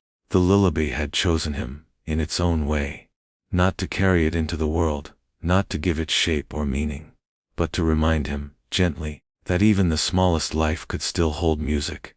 And somewhere in the house, the static buzzed softly, as though agreeing. It began quietly, almost too quietly to notice. At first it was only the family, Morty, Summer, Beth, Rick, and even Jerry, each carrying fragments of the melody in their hearts. But the lullaby was not bound to them alone. It had never belonged only to Rick, or to the Smiths. It was bigger, softer, stranger. It belonged to everything willing to listen. Late one night, when the static hummed low across the interdimensional cable box, the song slipped out. Not through sound waves, not through the television itself, but through something subtler. A pulse, a shimmer, a rhythm carried in the very fabric of the air. The melody touched the stars. Above Earth, galaxies swam in silence. Planets turned, comets drifted, suns pulsed. Yet something shifted. Starlight flickered a little differently that night, shimmering in a rhythm no one could measure, no telescope could record. The lullaby had spread, like a sigh exhaled by the universe itself. Astronomers sat at their stations, gazing into monitors, and felt calm. Some couldn't explain why their shoulders loosened, why the tension in their chests melted as they adjusted their telescopes. Data scrolled across screens, but the numbers seemed to move with a hidden cadence, as though space itself were humming. On a quiet moon orbiting a faraway planet, a traveler resting inside a dim cabin looked out of her window. She had been alone for years, searching for something she could not name. That night, she placed her hand on the glass and felt her pulse match the rhythm of the stars. Tears blurred her vision, but she smiled. For the first time in a long while, she felt less alone. Morty noticed something too. He had been sitting in his room, notebook open but empty, just doodling stars in the margin. Outside, the sky seemed brighter, not like daylight, not harsh but soft, like someone had polished the night itself. He pressed his forehead to the glass and whispered, "It's out there, isn't it?" The song, though wordless, seemed to answer. Summer, lying awake in her own bed, heard it too, not through the walls or the TV, but somewhere deeper, closer. It felt like the same hum she had felt when her mother tucked her in as a child, or when she'd curled up with Morty on stormy nights, hiding under blankets while the thunder rolled. It was safety, stretched across the stars. And Rick pretended not to notice. He sat in the garage with a flask in his hand, eyes on his tools, muttering about just noise and pointless sentimental garbage. But his gaze flicked toward the night sky again and again. He could see it, even if he wouldn't admit it. The way the constellations seemed to breathe together, each point of light pulsing like notes in a song too big to ever write down. For Rick, that was unbearable. And yet, it was also everything. The lullaby rippled outward still. Across distant worlds small acts shifted. On a planet of endless war, two soldiers hesitated, weapons lowering for just a breath. On a barren asteroid, a mother rocked her child and found herself humming a tune she had never heard before. On a drifting space station, engineers who hadn't spoken in months shared quiet laughter over a broken radio that buzzed with a strangely soothing static. The universe, vast and indifferent for so long, seemed to pause, not in awe, not in worship, but in recognition, as though every atom, every star, every wandering traveler had been waiting for this moment, waiting for something soft enough to remind them of home. Back in the Smith household, no one spoke of it, but each of them felt it in their own way. Beth, tucking a blanket over Jerry, whispered to herself, "It's everywhere now, isn't it?" Morty, gazing at the stars, thought it belongs to everyone. Summer scribbled it into the margins of her homework, not notes, just looping lines, curves like music, and Rick alone muttered, "Stupid damn universe, stealing my mistakes and turning them into bedtime stories." Yet even as he cursed, he smiled faintly into his glass. The static hummed, the stars pulsed, and somewhere far beyond, the universe itself seemed to lean closer, as if listening. It was not worship, it was not awe. It was something quieter, more fragile. A kind of cosmic agreement that even in all its noise, all its chaos, there was room for a lullaby. And for the first time in longer than anyone could remember, the universe itself seemed at peace. The night was ordinary at first, in the way nights often are. A hum of distant cars outside the Smith house, the faint buzz of appliances, the creak of wood as the house settled into its bones. Yet something unordinary waited, tucked gently inside the living room. The static of the interdimensional cable box glowed faintly on the television screen, filling the room with a soft, flickering light. It wasn't loud, not the chaotic swirl of shows they had once laughed at or shouted over. Tonight, the box gave only its quiet hum, steady, low, almost like breathing. Rick was the first to sink into the couch, slumping against the cushions with a sigh that was equal parts exhaustion and stubbornness. He muttered something about pointless rituals, but didn't move. Morty shuffled in next, holding 2 sandwiches, one of which he placed near Rick without a word. Beth came after, arms crossed, as though she wasn't sure she wanted to join, but the glow of the static pulled her in. Then Summer, dragging her blanket behind her, curling up at the far end of the couch. And finally Jerry, awkward as always, hovering until Beth patted the cushion beside her. They didn't plan it. No one had asked. But there they were, all of them gathered under the same light, the flicker of the television painting their faces in shades of silver and shadow. Outside, the moon hung low, its light slipping through the curtains. It touched Summer's blanket, caught in Morty's hair, gleamed faintly off Rick's flask. For once, no one filled the silence with chatter. The only sound was the static, its steady hum weaving around them like a lullaby without words. Morty leaned his head against the back of the couch, his eyes half closed. The melody from the static played in his mind, not loud, just there, like a heartbeat. He didn't speak. He didn't need to. Summer pulled her knees up and rested her chin on them. She wasn't thinking of school, or friends, or the constant rush of teenage life. She was thinking of the way the static felt familiar, like an old bedtime story she couldn't quite remember. She let the sound fill her, warm and strange and safe. Beth glanced at Rick, her expression unreadable in the dim light. She remembered being small, sitting beside her father, though the memories were more ache than comfort. And yet, tonight, she allowed herself to sit near him again. The lullaby inside the static stirred something softer in her chest, something she couldn't name. Jerry, awkwardly shifting in his seat, found himself humming, just faintly, under his breath. It was clumsy, but it wasn't meant to impress. When Beth noticed, she didn't roll her eyes. She simply let it be. Rick, of course, grumbled. "You're all staring at noise. Could have been doing this years ago if you wanted." But even as he spoke, he didn't get up. He didn't leave. He sat there, flask untouched for once, eyes fixed on the glow of the screen. The light flickered across his features, softening the harsh lines, making him look, for just a moment, like less of a legend and more of a man. The family didn't know how long they sat there. Minutes bled into an hour, maybe longer. The hum of the static was timeless, like waves against a shore. No story unfolded, no chaos erupted, no drama played out. And yet, something happened. They rested. For perhaps the first time in their tangled, messy lives, they rested together. No arguing. No inventions. No running. No yelling. Just the steady breath of static and the silver wash of moonlight. The couch sagged under their combined weight, old fabric creaking as if it, too, had been waiting for this moment. Morty let his eyes close fully now, drifting at the edge of dreams.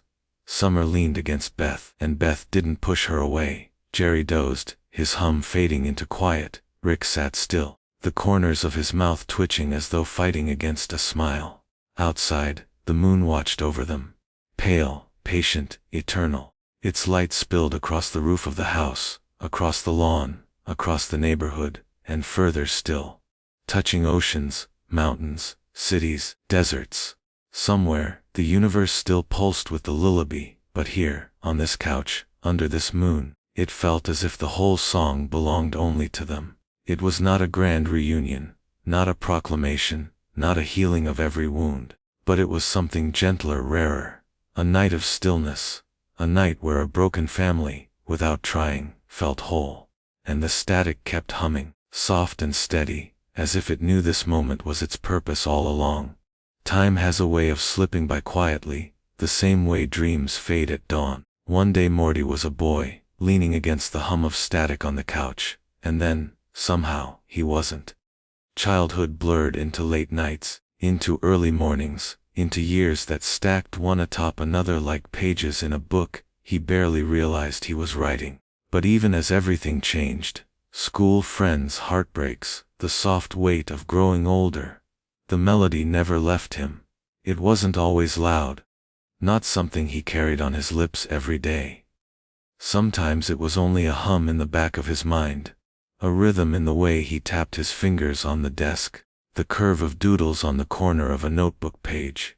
At other times, it came rushing back like a tide, spilling into his chest until he had to stop and breathe with it. The lullaby lived in him, fragile but unbreakable. As Morty grew taller, his voice deeper, his shoulders heavier with responsibility, he noticed how the world seemed hungrier for noise. Phones buzzed, screens flashed, voices collided. Yet the song softened all of it. Whenever Morty let it rise within him, the noise dulled. He remembered the couch, the static glow, the quiet closeness of his family, and it anchored him. One evening, as a teenager on the edge of adulthood, Morty sat on the roof where he and Rick used to eat sandwiches. The night sky stretched above him, deep and endless. He closed his eyes and hummed. The melody poured from him without thought, a whisper against the stars. And to his quiet wonder, he heard faint echoes.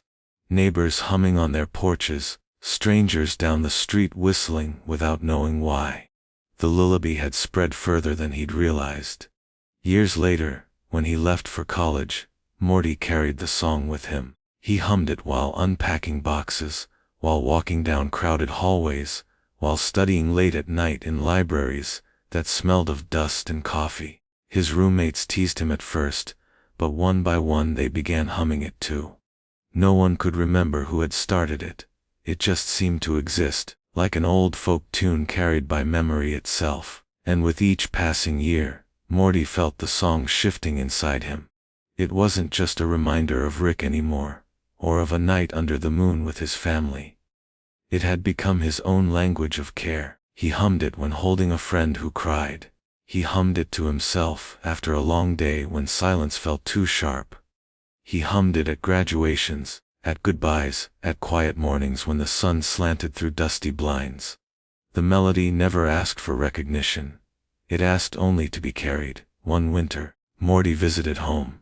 The garage still smelled of oil and metal. The house still hummed with the low sound of appliances. Rick was older, though he'd never admit it. Beth was busier. Summer had her own life now. Jerry was still Jerry. Yet when Morty sat on the couch, and the television flickered to static, he realized he was humming again. Rick glanced over, raised an eyebrow, but said nothing. A faint curve tugged at his lips though, something between pride and ache. Morty realized then that he wasn't just carrying Rick's secret melody anymore. He was keeping it alive, reshaping it, letting it belong to every person who needed it. Time pressed forward still. Morty grew into a man with creases at the corners of his eyes, with stories tucked in his chest. But through it all, the lullaby walked beside him like an old friend. It whispered in the quiet spaces, comforted him in loss, reminded him that softness could survive even in a chaotic world. And sometimes, when he closed his eyes, Morty could almost feel that night again. The couch, the static, the moon above, and his family breathing beside him. Not perfect, not healed, but together. That memory too was part of the song, so Morty kept humming, not loudly, not for recognition, but because the melody had become part of him. A promise, a reminder, a thread connecting past to present to whatever would come next. It was never meant to end, and Morty, growing older with each passing season, knew it never would. The years carried Summer forward like a quiet tide. She was no longer the restless teenager who rolled her eyes at Rick's experiments, nor the impatient sister pacing the living room while Morty stumbled through adventures. Life had stretched her out into something steadier, something softer, though still laced with the sharp wit she had always carried. And in time, Summer had children of her own. They were loud at first, as children often are, filling her home with clattering footsteps and unfiltered laughter, but in their quiet moments, those drifting times before sleep, or during long car rides beneath a violet sunset, they hummed. It wasn't any song they learned from the radio or school. It was the melody, simple and circular, the one that had hummed through Summer's own childhood, like a ghost hidden in static. At first she didn't notice. It was just a tune her little one made while stacking blocks on the carpet, or the way her daughter mumbled it against the window glass on rainy afternoons. But one night, standing at the doorway to their bedroom, Summer paused. Her children, tangled in their blankets, were softly humming in unison. It was the lullaby. The realization struck her with a gentle ache. She had never taught them the song. She barely remembered ever singing it herself. Yet here it was, blooming again, alive in their voices as though passed not through memory, but through the air itself. Summer leaned against the doorframe, watching them drift into dreams. She thought of Rick then, of Morty, of nights on the couch when the static glow had painted their faces. She thought of the way silence had felt safe, how the melody had turned emptiness into warmth. She wondered if her children could feel that same safety now.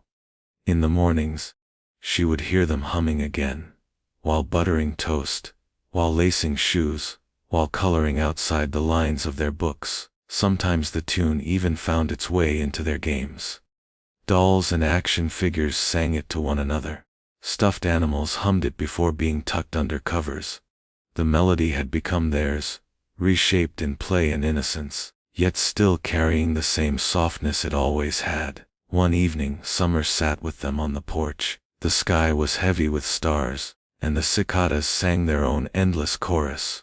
Her youngest child leaned against her shoulder and whispered, "Mom, why do we sing that song? It feels like it's always been here." Summer didn't have a neat answer. She brushed her child's hair back and said softly, "It's an old family song. You don't need to know where it came from. Just keep it." And they did. The melody became the quiet pulse of their home. Summer noticed that arguments softened when her children hummed it. Tears seemed to dry faster. Even her own stress, the weight of being both parent and protector, lifted when she joined their voices. It was as if the lullaby itself was reminding her tenderness can survive, even here, even now. On certain nights, when she couldn't sleep, Summer would turn on the television. Channels flickered by, nonsense and noise. But when the static appeared, she would sit with it a while. She'd hum the tune, quietly so as not to wake anyone, and let the static cradle her in its gentle, endless breath. In those moments, she almost felt her family again. Morty grown but humming somewhere else, Beth remembering without speaking, Rick pretending not to care yet listening all the same. Her children never knew the full story. They didn't need to. For them, the melody was not burdened with secrets or confessions. It was simply love, unspoken but undeniable. It belonged to them now, just as much as it had belonged to Rick, to Beth, to Morty, to Summer herself. Years later, Summer would hear her children teaching it to their friends, humming it as they walked down school hallways, whistling it on swings beneath the fading light of day. And every time, her chest would swell with quiet pride. The lullaby had outgrown the living room, outgrown the couch and the static. It had become part of the world, passed gently from voice to voice, never demanding to be remembered yet never fading away. Summer knew then that this was how legacies survived, not through monuments or victories, but through a song that children could hum without ever asking where it came from. She closed her eyes one night, listening to her kids hum themselves to sleep, and thought, maybe this is all Rick ever wanted, for something soft to outlive him. And as the house fell into silence, only the faint melody remained, cradling the family in its arms. The garage was quiet, save for the soft hum of machines left half finished. Metal arms dangled, wires coiled like sleeping snakes, and empty bottles glittered faintly in the moonlight that leaked through a narrow window. Rick sat slouched in his old chair, one hand cupped around a glass he hadn't touched in hours. The other hand rested on the armrest, fingers twitching faintly as if echoing a tune he couldn't bring himself to hum. On the far wall, the television flickered. Interdimensional Cable rolled endlessly, leaping from nonsense commercials to absurd sitcoms to flashes of chaos too strange to linger on. But Rick wasn't watching. Not really. His eyes were glazed, lids heavy, fixed on nothing. Every so often he blinked, and in that blink, a softer sound seemed to push through the noise. The faint, persistent lullaby. He didn't turn the dial. He didn't try to trace it. He just let it come, like a draft through a half-open door. It was strange, he thought. All his life, he had built machines that could rewrite reality, collapse timelines, bend universes to his will. He had conquered the boredom of infinity, carved new laws into existence with trembling hands, and yet here he was, sitting in the dark, letting a song, his song, drift from a box he'd long forgotten how to explain. He had almost smiled once that evening, almost. When the melody first emerged, low and imperfect, tangled in static, something inside his chest twitched. Not pain, not joy. Something quieter. Like an old drawer opening after years of being stuck. He caught himself before the smile could form fully. Still, the faint tug remained. Rick leaned forward, elbows on knees, staring at the glow. His breath was uneven, but not from drink, from memory. He thought of Beth, so small she had needed him to hold her upright. He thought of nights when she cried until her throat was raw, and he, desperate for silence, desperate for something he couldn't name, had hummed the same tune under his breath. He had never intended for her to keep it, and yet she had, and now it seemed the universe itself refused to let it go. He whispered to no one, "Gus, you outsmarted me, huh?" The words were soft, swallowed quickly by the buzz of the television. Behind him, the garage was littered with reminders of all the ways he had chosen escape. Unfinished gadgets, abandoned projects, cold machines that had once promised distraction. None of them mattered tonight. Only the screen, only the hum, only the strange comfort of knowing that something he had made, not a machine, not an invention, but something human, had lived on. For the first time in a long while, Rick didn't feel the need to move. He didn't need to drink. He didn't need to run into another portal or find another distraction. He simply sat, still, quiet. The screen shifted again, cycling through a half-broken cooking show, an alien courtroom drama, and then back into static. The melody was clearer now, as if the box itself had decided to play for him alone. Rick closed his eyes. He didn't hum along, not yet. But in the tilt of his shoulders, in the way his grip loosened around the glass, there was peace. Imperfect, fragile, but real. For a man who had spent his life refusing softness, this was something close to surrender. He thought of Morty, stumbling, stubborn Morty, carrying the tune like a secret torch. He thought of Summer, and Beth, and even Jerry, fumbling but holding on to the sound as if it belonged to him. He thought of the children he would never meet, who would hum it into the air without ever knowing his name.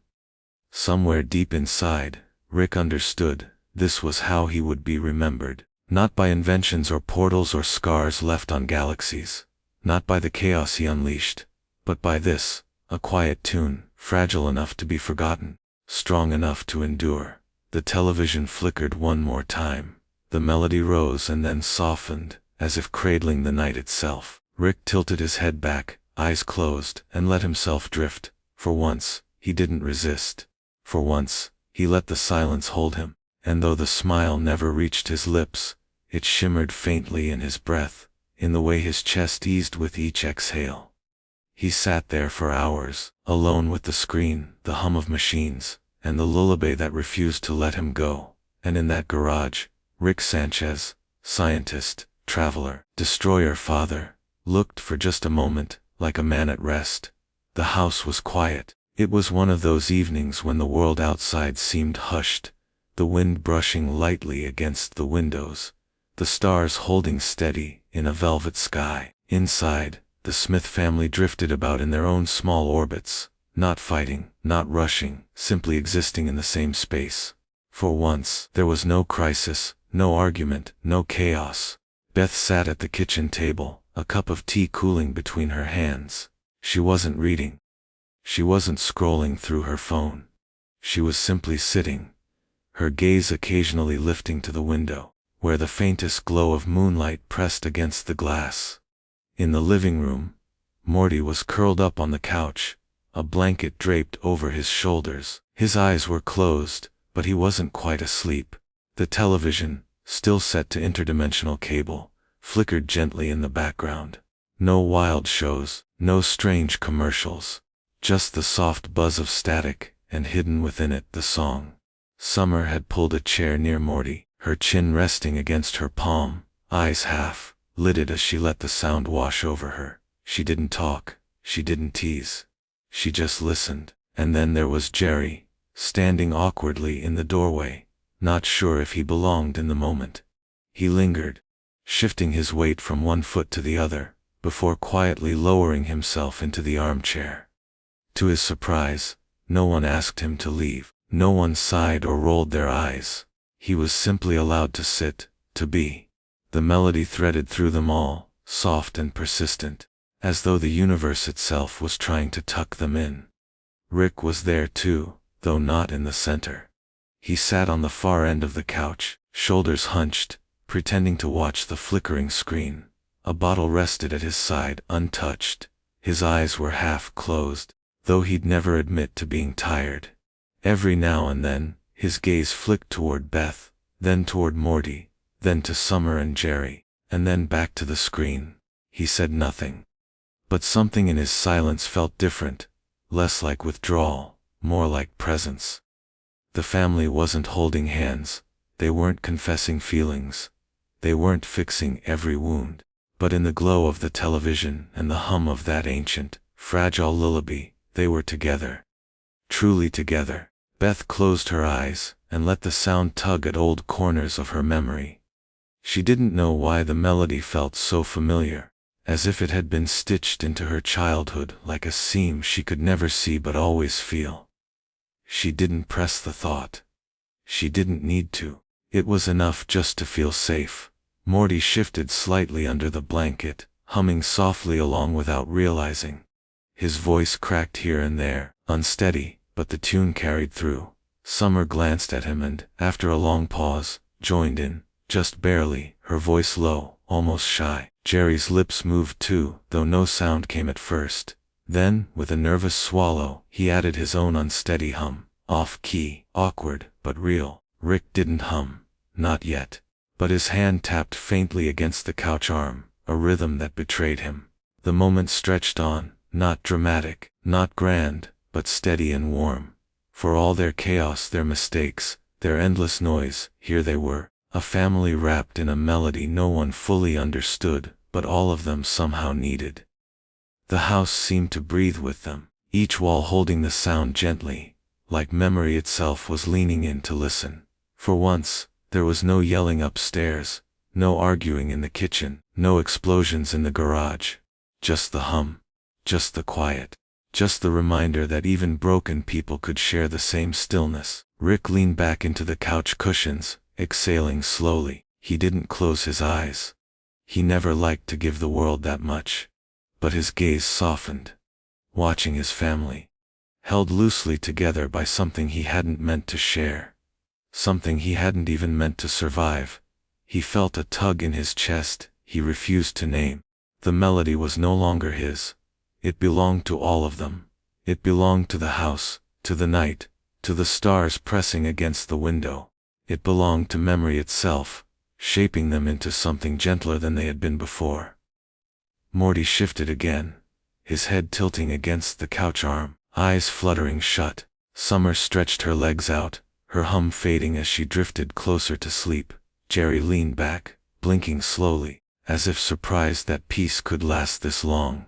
Beth finally sipped her tea, the warmth carrying her into a softness she rarely allowed herself. Rick sat there, still pretending not to notice, still holding his silence. But deep inside, beneath every layer of armor, a thought flickered. Maybe this is enough. And for a man who had spent his whole life refusing to believe in enough, that was everything. The family sat that way for hours. Not because they planned to, but because leaving would have broken the spell. The melody drifted on, wrapping them in something wordless, something older than their pain.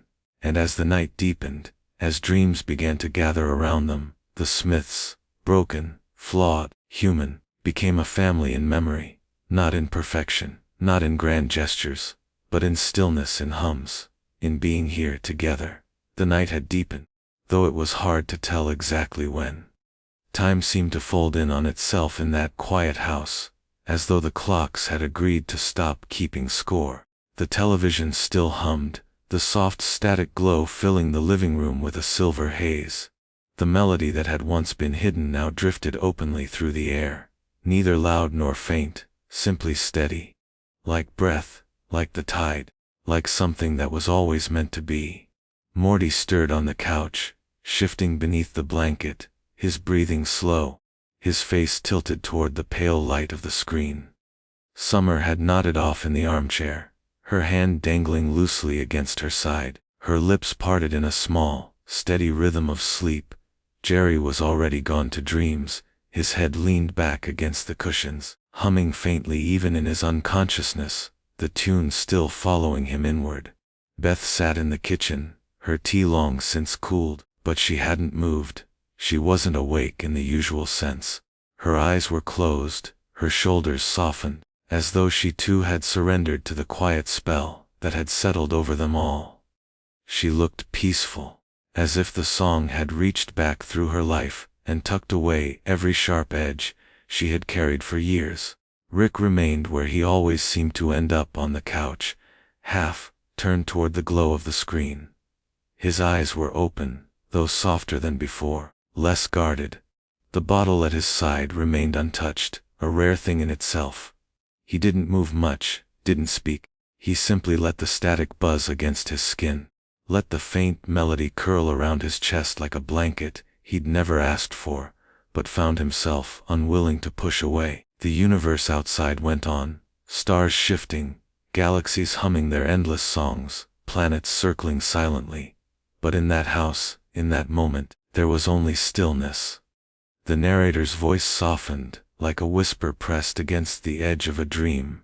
Not all stories end with noise. Not all endings need explosions or answers, or conclusions tied in neat little bows. Some endings are not really endings at all. Some endings hum on, endlessly, like static, like memory, like a tune that refuses to fade. Rick blinked slowly, his gaze flickering toward Morty, then Beth, then Summer. He didn't smile. Not fully, but there was the faintest curve at the edge of his mouth, a shape that hadn't appeared in years. He tapped his fingers against the couch arm again, the rhythm falling neatly into place with the melody. He wouldn't admit it, not to anyone, maybe not even to himself. But something in him exhaled. A release so quiet it didn't even sound like a sigh. The static filled the room, warm and gentle, like the heartbeat of the house. If someone had walked in from the outside, they might have thought the Smith family had always been like this. Calm, together, safe. But the truth was more fragile, more precious. They were not perfect, and they never would be. But for tonight, they were whole. And in that quiet wholeness, the melody kept threading through. It stretched beyond the Smith house, beyond the neighborhood, beyond the sleepy streets where porch lights flickered dimly against the night. It drifted through power lines, into radios that buzzed faintly in forgotten shops, into the ears of strangers lying awake in beds they thought were too empty. It touched the edges of dreams across the city, carrying with it a strange, soothing calm. People who had been restless found themselves breathing more evenly. Couples who had been quarreling turned to one another, their words softening into silence. Children curled closer to their blankets, their lips twitching into half smiles. Somewhere, a bus driver hummed without realizing, and a nurse in a quiet hospital corridor paused, feeling a comfort she couldn't quite explain. The melody had left the house, but it had not left the family. It was now threaded into everything, into everyone, a tune too gentle to ever disappear. Rick tilted his head back against the couch, letting the ceiling's shadows blur against his vision. The garage was quiet. The experiments could wait. The world, for once, could spin without his interference. For a brief, fragile span of moments, he wasn't the genius who carried the weight of infinite universes. He was just a man in a living room, surrounded by family, listening to a song he hadn't meant to keep alive. And that was enough. The narrator's voice softened even further, almost dreamlike now. When you close your eyes tonight, maybe you'll hear it too. A faint buzz, a quiet hum, a melody hidden in the static. Don't try too hard to catch it. Don't strain to understand it. Just let it drift through you, the way a cloud drifts across the sky. Let it remind you that some things, love, memory, the quiet presence of others, never truly vanish. They only change their shape. They only hum on, endlessly. The family breathed together, their rhythms aligning, as though their bodies had become part of the same song. Rick's hand, resting against the couch, stilled at last. His eyes slipped shut. No one noticed the exact moment the melody faded, because perhaps it never did. Perhaps it only blended into the greater quiet of the night, a lullaby too vast to be confined to one house, one family, one universe. And somewhere, beyond sound, beyond sight, the universe leaned in to listen. And somewhere Rick is still out there, watching the static flicker, humming softly into the night sky. The narrator let the words fall gently, like the last notes of a lullaby. Thanks for spending this time with us. Sleep well. Everything's going to be okay, man. The static hummed, the family dreamed, the universe exhaled.